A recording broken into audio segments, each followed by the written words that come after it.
పోయినాడు. ఈయన చంద్రబాబు నాయుడు గారు ఆ రోజు వెంకయ్య నాయుడు గారు ఏం చెప్పారు? కాంగ్రెస్ పార్టీ 5 సంవత్సరాలు మాత్రమే ఇస్తుంది ప్రత్యేక హోదా ఆంధ్ర రాష్ట్రానికి అని చెప్తే ఆ రోజు రాజ్యసభగా ఉండే వెంకయ్య నాయుడు ఏం చెప్పాడు? 5 ఏళ్లు కాదు 10 ఏళ్లు కావాలని చెప్పాడు. చంద్రబాబు నాయుడు 15 సంవత్సరాలు కావాలని చెప్పాడు. ఈ విధంగా వాళ్ళు మాట్లాడి ఈ రోజు అన్ని మరచి మొత్తం ఈ రాష్ట్రానికి ప్రత్యేక హోదా లేకుండా ఎన్నో పథకాలన్నీ పోయినాయి. అందుకని ఈ రోజు శరవణమ్మ గారు వచ్చారు. ఖచ్చితంగా ఈ రాష్ట్రం అభివృద్ధి కలుగుతుంది. 2024లో కేవలం 60 రోజులు ఉంటాయి. కాంగ్రెస్ పార్టీ ఈ రాష్ట్రం ఉంటే ప్రభుత్వాన్ని ఏర్పాటు చేస్తుంది అని చెప్పేసి ఈ సభగా ముల్కొండ జై కాంగ్రెస్, జై జై కాంగ్రెస్, జై శరవణమ్మ.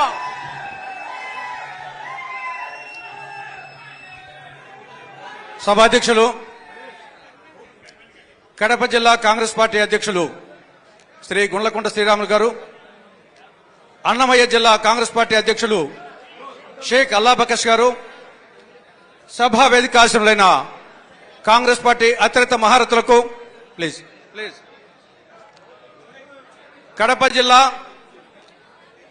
అన్నమయ్య జిల్లా నుండి ఈ 2 జిల్లాల నుంచి అన్ని అసెంబ్లీ నియోజకవర్గాల నుంచి కదం త్రొక్కుతూ పదం పాడుతూ ఈ సమీక్షా సమావేశానికి విచ్చేసిన కాంగ్రెస్ పార్టీ నాయకులకు, కార్యకర్తలకు, అభిమానులకు, శ్రేయోభిలాషులకు, కాంగ్రెస్ పార్టీ కుటుంబ సభ్యులకు, Pulivendula పులిబిడ్డ,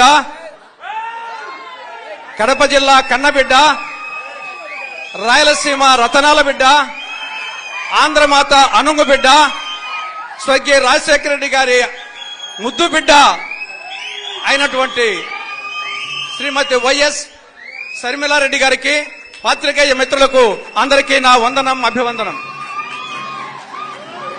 okay మహాశైలరా, Narendra place place ఆ సౌండ్ ఎవరు డ్రమ్ములు కొట్టు దయచేసి డ్రమ్ములు